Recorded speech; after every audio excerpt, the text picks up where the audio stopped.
ಎಲ್ಲದು ಒಂದೊಂದು ನಿಮಿಷ ಈ ಥರ ಎಲ್ಲ ಅಕ್ಯುಪ್ರೆಷರ್ ಪಾಯಿಂಟ್ ರೀಜನರೇಟ್ ಆಗ್ತಾವೆ, ಆಕ್ಟಿವೇಟ್ ಆಗ್ತಾವೆ. ಸೊ ನಮ್ಮ ಕೈ ಒಳಗನ ಕಾಲೊಳಗನ ಎಂಡ್ ಪಾಯಿಂಟ್ ಇರ್ತಾವ್ರಿ, ರಿಫ್ಲೆಕ್ಸಾಲಜಿ ಅಂತ.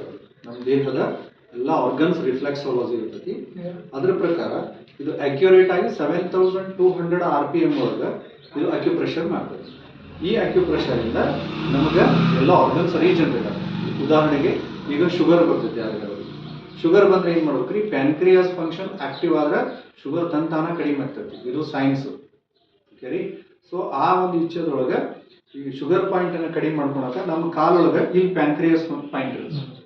ಈ ಪಾಯಿಂಟ್ ಅನ್ನ ನಾವು ಈ ತರ ಇಲ್ಲ ಹತ್ತಿಕ್ಕಿ ಹಿಡಿದವಾಗ ಆನ್ ಮಾಡಿ ಇಲ್ಲಿ ಅದು 7200 RPM ಒಳಗೆ ಅದು ಪಂಚ್ ಮಾಡೋದ್ರಿಂದ 7200 RPM ಒಳಗೆ ಅದು ಅಕ್ಯುಪ್ರೆಷರ್ ಮಾಡೋದ್ರಿಂದ ಪ್ಯಾನ್ಕ್ರಿಯಾಸ್ ಫಂಕ್ಷನ್ ರೀಜನರೇಟ್ ಆಗಿ ಅವ್ರಿಗೆ ಶುಗರ್ ನಿಧಾನವಾಗಿ ಕಡಿಮೆ ಆಗ್ತಾ ಬರ್ತದೆ. ಇದಕ್ಕೆ ಯಾವುದೇ ಸೈಡ್ ಎಫೆಕ್ಟ್ ಇಲ್ಲ. ಸೊ ಇದನ್ನ ಮೊದಲು ಒಂದು ಕಾಲಿಡೋದು, ಈ ಥರ ಹಿಂಗೆ ಕಾಲಿಟ್ಟು ಆನ್ ಮಾಡೋದ್ರಿಂದ ಮಂಡಿ ನೋವು, ಈ ಭಾಗದ ನೋವು ಪೇನ್, ಆಮೇಲೆ ಈ ಭಾಗದ ಪೇನ್ ಕಡಿಮೆ ಆಗ್ತದೆ. ಯಾವ ರೀತಿ ಬ್ಲಡ್ ಸರ್ಕ್ಯುಲೇಷನ್ ಆಗಿ ಮೇನ್ ಮನುಷ್ಯಾಗ ಬ್ಲಡ್ ಸರ್ಕ್ಯುಲೇಷನ್ ಆಗ್ಬೇಕು. ಬ್ಲಡ್ ಸರ್ಕ್ಯುಲೇಷನ್ ಆದ್ರೆ ದೇಹದ ಎಲ್ಲಾ ಭಾಗಗಳಿಗೆ ಆಕ್ಸಿಜನ್ ಸಪ್ಲೈ ಆಗುತ್ತೆ. ಬ್ಲಡ್ ಸರ್ಕ್ಯುಲೇಷನ್ ಇಂದ ಆಕ್ಸಿಜನ್ ಸಪ್ಲೈ ಆಗುತ್ತೆ. ಆಕ್ಸಿಜನ್ ಸಪ್ಲೈ ಆಗಿ ದೇಹ ಸದೃಢವಾಗಿನೂ ಆರೋಗ್ಯವಾಗಿನೂ ಇರ್ತೈತಿ. ಹೆಂಗಂದ್ರೆ ಒಂದು ಗಿಡ ಹಚ್ಚಿವಿ, ನಾವು ಆ ಗಿಡಕ್ಕೆ ಗೊಬ್ಬರ ಹಾಕ್ತಿವಿ, ಮಣ್ಣು ಹಾಕ್ತಿವಿ, ಆದ್ರೆ ನೀರ್ ಹಾಕೋದ ಮರ್ತು ಬಿಡ್ತೀವಿ. ಏನಾಗುತ್ತೆ, ಈಗ ಗಿಡ ಒಣಗಿ ಹೋಗುತ್ತೆ. ಸೊ ನೀರ್ ಹಾಕುವುದಂದ್ರೇನು ಬ್ಲಡ್ ಸರ್ಕ್ಯುಲೇಷನ್. ನಮ್ಮ ದೇಹದೊಳಗೂ ಒಂದು ಗಿಡ ಇದ್ದಂಗೆ ಇಲ್ಲಿ ಮೈಕ್ರೋ ಬ್ಲಡ್ ಸರ್ಕ್ಯುಲೇಷನ್ ಆಗುತ್ತೆ. ಹಂಗಂದ್ರೆ ನಾವು ಕೆಲಸ ಮಾಡೋದಿಲ್ಲೇನ್ರಿ, ರನ್ನಿಂಗ್ ಮಾಡೋದಿಲ್ಲೇನ್ರಿ, ಎಲ್ಲ ಮಾಡ್ತೀರಿ, ಪ್ರಾಪರ್ ಬ್ಲಡ್ ಸರ್ಕ್ಯುಲೇಷನ್ ಆಗಿರೋದಿಲ್ಲ. ಇದು ಟೆಕ್ನಾಲಜಿನ ಹಂಗೆ ಬಂದೈತಿ. ಈ technology, this is a science and technology. ಇದಕ್ಕೆ 7 ಇಂಟರ್ನ್ಯಾಷನಲ್ ಅವಾರ್ಡ್ ಬಂದಾವು. ಪೇಟೆಂಟ್ ಟೆಕ್ನಾಲಜಿ, ಇದು ಜಪಾನ್ ಟೆಕ್ನಾಲಜಿ. ಭಾಳ ಚಂದ ಅದ ರೀ, ಅದ್ಭುತ ಐತಿ ಇದು. ಸೊ ದೇಹದೊಳಗೆ ಹೆಂಗೆ ಬ್ಲಡ್ ಸರ್ಕ್ಯುಲೇಷನ್ ಮೇಲೆ ಆಗ್ತೈತಿ, ಹಂಗೆ ನಮಗೆ ಆರೋಗ್ಯ ಸಿಗ್ತಾ ಹೋಗ್ತೈತಿ, ವ್ಯತ್ಯಾಸನೂ ಆಗುತ್ತೆ. ಇದನ್ನ ಬೆಳಿಗ್ಗೆ ಮತ್ತು ಸಾಯಂಕಾಲ ಖಾಲಿ ಹೊಟ್ಟೆಲೆ ಒಂದು ಗ್ಲಾಸ್ ಉಗುರು ಬೆಚ್ಚಗೆ ನೀರು ಕುಡಿಬೇಕು. ಬಿಸಿನೀರು ಕುಡಿದು ಮಾಡಿದ್ರೆ ಒಳ್ಳೇದು. ಉಗುರು ಬೆಚ್ಚಗೆ ನೀರು ಕುಡಿದು ಎಲ್ಲಾ ಪೊಸಿಷನ್ 1 ಮಿನಿಟ್, ಕಾಲು ಹಿಡಿದು ಕೈ ಹಿಡಿದು ನಿಂದುದು ಕುಂಡ್ರು ಎಲ್ಲಾ ಪೊಸಿಷನ್ 1 ಮಿನಿಟ್ ಮಾಡೋದ್ರಿಂದ ಅದ್ಭುತವಾದಂತಹ ಬಾಡಿ ಡಿಟಾಕ್ಸಿಫಿಕೇಶನ್ ಆಗುತ್ತೆ. ಏನಾಗುತ್ತೆ, ಡಿಟಾಕ್ಸಿಫಿಕೇಶನ್ ಅಂದ್ರೆ ಎಲ್ಲ ಕಲ್ಮಶಗಳು ನಮ್ಮ ದೇಹದಲ್ಲಿರುವಂತ ಎಲ್ಲ ಮಲ ಹೊರಗಡೆ ಹೋಗ್ತದೆ, ಮೂತ್ರದ ಮೂಲಕ, ಮೋಷನ್ ಮೂಲಕ ಹೊರಗಡೆ ಹೋಗ್ತದೆ. ಓಕೆ, ಈ ತರ ಮಾಡೋದ್ರಿಂದ ಅದ್ಭುತ ಆರೋಗ್ಯವನ್ನು ನಾವು ಪಡಿಬಹುದು. ಯಾಕಂದ್ರೆ ಆರೋಗ್ಯನೇ ಭಾಗ್ಯ. ಅದಕ್ಕಿಂತ ದೊಡ್ಡ ಭಾಗ್ಯ, ಆಸ್ತಿ, ಅಂತಸ್ತು, ಸಂಪತ್ತು ಯಾವುದೂ ಇಲ್ಲ.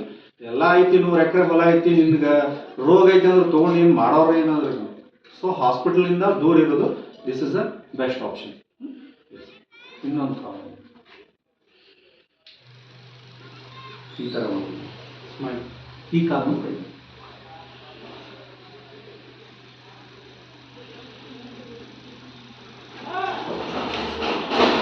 ಆಮೇಲೆ 10 ಮಿನಿಟ್ ಮತ್ತೆ ಬರೀ 1 ನಿಮಿಷ ನಿಲ್ರಿ. First day, second day 2 minutes, 3 minutes ಹಿಂಗೆ ಇನ್ಕ್ರೀಸ್ ಮಾಡ್ಕೊಂತ 15 ಮಿನಿಟ್ಸ್ ಮಾಡೋದು ನೀವು ಏನು ಮಾಡ್ಬೋದು, ನಿಲ್ಬೋದು. 15 minutes standing of this machine equal to 5 kilometres jogging ಅಂತಾರೆ. ಅಂದ್ರೆ 15 ನಿಮಿಷ ಇದ್ರ ಮೇಲೆ ನಿಲ್ಲೋದ್ರಿಂದ 5 ಕಿಲೋಮೀಟರ್ ನೀವು ನಾನ್ ಸ್ಟಾಪ್ ಬಿಟ್ಟು ಬಿಡದೆ ಓಡಿದಾಗ ಏನು ನಿಮ್ಮ ದಮ್ ಹತ್ತಿ ಬ್ಲಡ್ ಸರ್ಕ್ಯುಲೇಷನ್ ಆಗುತ್ತೆ, ಆ ಬ್ಲಡ್ ಸರ್ಕ್ಯುಲೇಷನ್ ಇದ್ರ ಮೇಲೆ ಆಗುತ್ತೆ ವಿತ್ ಪ್ರೂಫ್. ಇದಕ್ಕೆ ಮೈಕ್ರೋ ಬ್ಲಡ್ ಸರ್ಕ್ಯುಲೇಷನ್ ಅಂದ್ರೆ ನಮ್ಮ ಮೂಗು, ಕಣ್ಣಿನ ರೇಖೆ, ಕಿವಿ ಮೇಲೆ ಸಣ್ಣ ಸಣ್ಣ ನರಗಳಿರ್ತಾವೆ. ಆ ನರಗಳು ಏನು ಮಾಡ್ತಾವು, ಅಲ್ಲಿವರೆಗೂ ಬ್ಲಡ್ ಸರ್ಕ್ಯುಲೇಷನ್ ಆಗಿರೋದಿಲ್ಲ ನಾವು ಮಾಡುವಂಥ ಕಾರ್ಯಕ್ಕೆ. ಯಾವಾಗ 5 ಕಿಲೋಮೀಟರ್ ರನ್ನಿಂಗ್ ಅನ್ನ ನಾನ್ ಸ್ಟಾಪ್ ಓಡಿದಾಗ ಬ್ಲಡ್ ಸರ್ಕ್ಯುಲೇಷನ್ ಆದಾಗ ಅವಾಗ ಮೈಕ್ರೋ ಬ್ಲಡ್ ಸರ್ಕ್ಯುಲೇಷನ್ ಆಗುತ್ತೆ. ಅದು ಇದು ಫುಲ್ಫಿಲ್ ಮಾಡೋದು. ಸರಿ, ನಾವೆಲ್ಲರೂ ಯುವಕರು ಮಾಡ್ಬೋದು, ಇನ್ನು ಮನೆಯಾಗಿದ್ದ ಹೆಣ್ಮಕ್ಳಿಗೆ ಆಗೋಂಗಿಲ್ಲ. ಈ ಹೆಣ್ಮಕ್ಳಿಗಂತೂ ಭಾಳ ಚಲೋ ಇದು. ಯಾಕಂದ್ರೆ ನಾವು ಇವತ್ತು ಟೆಕ್ನಾಲಜಿ ಯೂಸ್ ಮಾಡಾಕತ್ತೀವಿ, ಕೆಲಸಗಳು ಕಡಿಮೆ ಆಗ್ತಾವೆ, ಕಡಿಮೆ ಆಗೇ ಬಿಟ್ಟಾವು, ಟೆಕ್ನಾಲಜಿ ಬಂದ್ಬಿಟ್ಟ. ಈಗ ಯಾರೋ ರೈತರು ಎತ್ತನ್ನ ಹೊಡ್ಕೊಂಡು ನೀರು ಕುಡಿಸೋದು, ಎತ್ತನ್ನು ಕೂಡ ಗುದ್ದಾಡೋದು ಮಾಡಂಗಿಲ್ಲ. ಟ್ರ್ಯಾಕ್ಟರ್ ಬಂದ್ಬಿಟ್ಟು ಟ್ರ್ಯಾಕ್ಟರ್ ಹೊಡೆದು ಎಲ್ಲ ತಾನ ಹೊಡೆದ್. ಅವಾಗೆಲ್ಲ ನಟ್ ಕಡಿತಿದ್ರು, ಈಗೆಲ್ಲ ಟ್ರ್ಯಾಕ್ಟರ್ ಮಾಡಿಬಿಡ್ತೀವಿ. ಇನ್ನು ಹೆಣ್ಮಕ್ಳು ಹುಟ್ಟಂಗಿಲ್ಲ, ಬೀಸಂಗಿಲ್ಲ, ಕಟ್ಟಿಗೆ ತರಂಗಿಲ್ಲ, ನೀರು ಹೊರಂಗಿಲ್ಲ, ಬಟನ್ ಹೊಡೆದ್ಬಿಟ್ರೆ ನೀರು ಮೇಲೆ ಹೋಗ್ತದೆ, ಎಲ್ಲ ಬಟನ್ ಕೆಲಸ. ಸೊ ಬಟನ್ ಹೊಡೆದ್ರೆ ಇಲ್ಲಿ ಆರೋಗ್ಯ ಸಿಗುತ್ತೆ. ಸೊ ಆ ನಿಟ್ಟಿನೊಳಗೆ ಬಂಧುಗಳೇ, ಇದು ಆರೋಗ್ಯಕ್ಕೆ ಒಂದು ಸಂಜೀವಿನಿ ಅಂತಾನೆ ಹೇಳ್ಬೋದು. ಸೊ ಈ ಪ್ರಾಡಕ್ಟನ್ನು ಡೈಲಿ ಬೆಳಗ್ಗೆ ಸಾಯಂಕಾಲ ಯೂಸ್ ಮಾಡೋದ್ರಿಂದ ಶುಗರ್ ಬರೋದಿಲ್ಲ, BP ಬರೋದಿಲ್ಲ, ಥೈರಾಯ್ಡ್ ಬರೋದಿಲ್ಲ, ನ್ಯಾಚುರಲ್ ಆಗಿ ವೇಟ್ ಲಾಸ್ ಆಗುತ್ತೆ, ಕೊಲೆಸ್ಟ್ರಾಲ್ ಕಡಿಮೆ ಆಗುತ್ತದೆ, ಫ್ಯಾಟ್ ಕಂಟ್ರೋಲ್ ಆಗ್ತದೆ, ನ್ಯಾಚುರಲ್ ಆಗಿ ವೇಟ್ ಲಾಸ್ ಆಗುತ್ತೆ. ಇಷ್ಟು ಒಂದು ಬೆನಿಫಿಟ್. ಮಂಡಿ ನೋವು ಬರುವುದಿಲ್ಲ, ಆ ಥರದ ಬೆನಿಫಿಟ್. ಬ್ಯಾಕ್ ಪೇನ್ ಬರುವುದಿಲ್ಲ. ಓಕೆ, ಆ ಥರದ ಎಲ್ಲ ಬೆನಿಫಿಟ್ಗಳು ಇದರೊಳಗೆ ಸಿಗ್ತಾವೆ. ದಯವಿಟ್ಟು ಇದನ್ನು ಡೈಲಿ ಚೆನ್ನಾಗಿ ಯೂಸ್ ಮಾಡಿ ಆರೋಗ್ಯವನ್ನು ಪಡ್ರಿ. ಇದನ್ನ ಮುಂದುವರೆದ ಭಾಗದೊಳಗೆ ನಾವಿನ್ನೂ ಚೆನ್ನಾಗಿ ಇದನ್ನ ಪ್ರಾಕ್ಟೀಸ್ ಮಾಡಿಂದ, ಅಂದ್ರೆ ನಾ ಡೈಲಿ ಮಾಡಾಕತ್ತೀನಿ, ಪ್ರಾಕ್ಟೀಸ್ ಮಾಡಿಂದ ಈ ಥರ ಸ್ವಂತದಿಂದ ಭಾಗಬೇಕು ಆನ್ ಮಾಡಬೇಕು, ಹಿಂಗೆ ಬಗ್ಗಿನೂ ಮಾಡಬೇಕು. ಫುಲ್ ಸ್ಪೀಡ್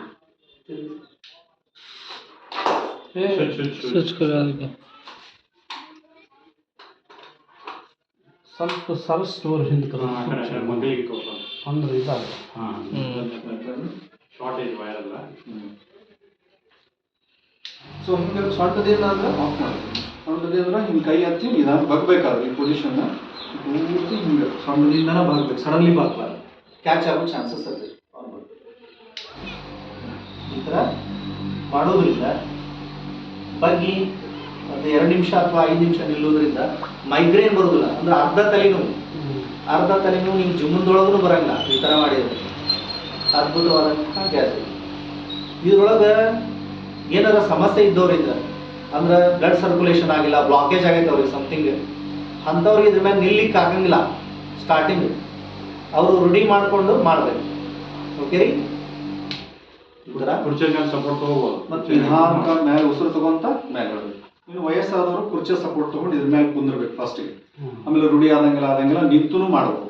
ಸಡನ್ಲಿ ನಿಲ್ಲಿಸ್ಬೇಡ್ರಿ, ಅವ್ರಿಗೆ ತೊಂದರೆ ಆಗುತ್ತೆ.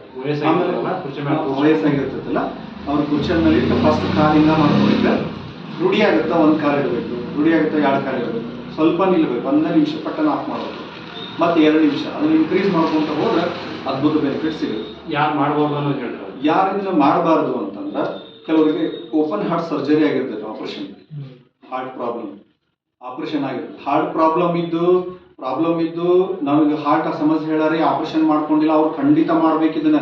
ಹಾರ್ಟ್ ಅಟ್ಯಾಕ್ ಬರೋದಿಲ್ಲ ಇದು ಮಾಡೋದ್ರಿಂದ, ಯಾಕಂದ್ರೆ ಬ್ಲಾಕೇಜ್ ಎಲ್ಲ ಕ್ಲಿಯರ್ ಮಾಡ್ತೈತೆ. ಅಷ್ಟು ಪವರ್ಫುಲ್ ಬ್ಲಡ್ ಸರ್ಕ್ಯುಲೇಷನ್ ಆಗಿ ಬ್ಲಾಕೇಜ್ ಕ್ಲಿಯರ್ ಆಗ್ತಾವೆ. ಆದ್ರೆ ಯಾರು ಮಾಡಬಾರ್ದು ಅಂದ್ರೆ, already open heart surgery operation ಆಗೈತಿ ಅವ್ರು ಮಾಡಬಾರ್ದು. ಬ್ರೈನ್ ಟ್ಯೂಮರ್ ಆಗೈತಿ ಆಪರೇಷನ್ ಆಗೈತಿ ಅವ್ರು ಮಾಡಬಾರ್ದು. ಸರ್ವೈಕಲ್ ಸ್ಪೈನ್ ಅಂತಾರೆ, ಈ ಸ್ಪೈನ್ ಏನಾದರೂ ಬ್ಯಾಕ್ ಪೇನ್ ಬಂದು ಅವ್ರಿಗೆ ಆಪರೇಷನ್ ಮಾಡ್ಕೊಂಡಿದ್ರು ಅವ್ರು ಮಾಡಬಾರ್ದು. ಇನ್ನು ಕೆಲವ್ರಿಗೆ ಆಕ್ಸಿಡೆಂಟ್ ಆಗಿ ಕಾಲ ರಾಡ್ ಹಾಕಿರ್ತಾರೆ, ಈ ಕಾಲು ಬಿಡಬೇಕು, ಬಾಕಿ ಎಲ್ಲ ಪೊಸಿಷನ್ ಮಾಡಬೇಕು, ಅವ್ರು ಮಾಡ್ಬೋದು. ಆದರೆ ಯಾವುದೇ ಆಪರೇಷನ್ ಆಗಿ 2 ವರ್ಷದವರೆಗೆ ಅವ್ರು ಮಾಡಬಾರ್ದು. ಯಾವುದೇ ಆಪರೇಷನ್ ಆಗೈತಿ 2 ವರ್ಷದವರೆಗೂ ಮಾಡ್ಬೋದು. 2 ವರ್ಷ ಆದ್ಮೇಲೆ ಮಾಡ್ಬೋದು.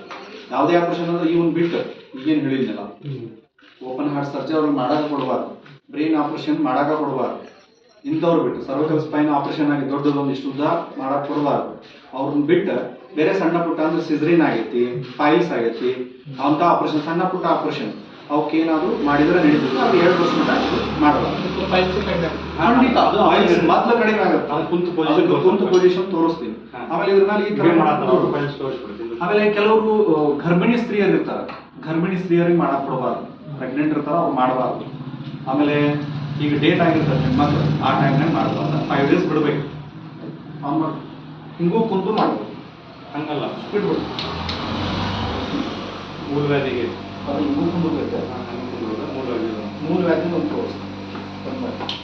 3 ವ್ಯಾಧಿ ಜನ ಭಾಳ ಅದ. ಇವೆಲ್ಲ ಪೊಸಿಷನ್ಸ್ ಒಮ್ಮಕ್ಲೆ ಮಾಡ್ಸಕ್ ಹೋಗ್ಬಾರ್ದು.